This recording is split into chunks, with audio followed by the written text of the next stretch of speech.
Keep thinking, keep thinking. Motivation comes from thought. Every act we take is preceded by a thought that inspires that act. And when we quit thinking, we lose the motivation to act. We eventually slip into pessimism, and the pessimism leads to even less thinking. And so it goes. A downward spiral of negativity and passivity, feeding on itself like cancer. I like to use this example in my seminars to illustrate the power of continuing to think.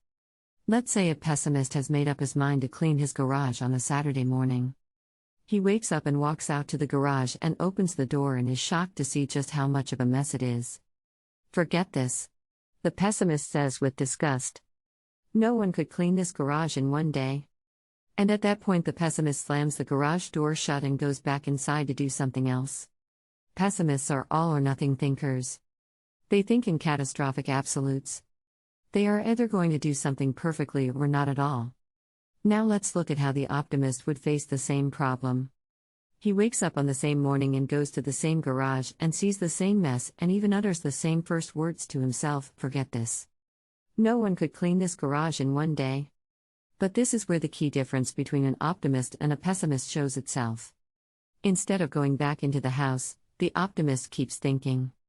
Okay, so I can't clean the whole garage, he says. What could I do that would make a difference? He looks for a while, and thinks things over. Finally it occurs to him that he could break the garage down into 4 sections and do just one section today. For sure I'll do one today, he says, and even if I only do one section each Saturday, I'll have the whole garage in great shape before the month is over. A month later, you see a pessimist with a filthy garage and an optimist with a clean garage. There was a woman in one of my seminars in Las Vegas who told me that this one concept, the optimist's habit of looking for partial solutions, had made an interesting difference in her life. I used to come home from work and look at my kitchen and just throw up my hands and curse at it and do nothing at all, she told me. I'd think the exact same thing as the pessimist in your garage story. Then I decided to just pick a small part of the kitchen and do that, and that area only. It might be a certain counter, or just the sink. By doing just one small part each night I never resent the work, it's never overwhelming, and my kitchen always looks decent. Pessimists like to set their problems aside.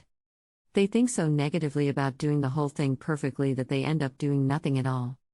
The optimist always does a little something. She or he always takes an action and always feels like progress is being made.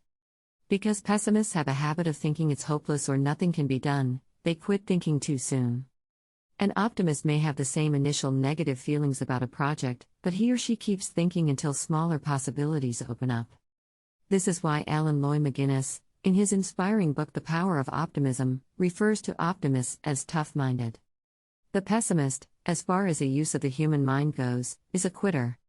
Recent studies show, says McGuinness, that optimists excel in school, have better health, make more money, establish long and happy marriages, stay connected to their children and perhaps even live longer. To witness one of the most profound illustrations of the practical effectiveness of optimism in American history, you'll want to rent the movie, Apollo 13.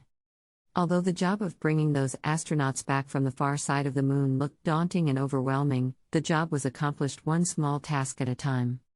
The people at Mission Control in Houston who saved the astronauts' lives did so because even in the face of impossible technological breakdowns, they kept on thinking. They never gave up. They looked for partial solutions, and they declared that they would string these partial solutions together one at a time until they brought the men home safely. While the astronauts' lives were still in doubt.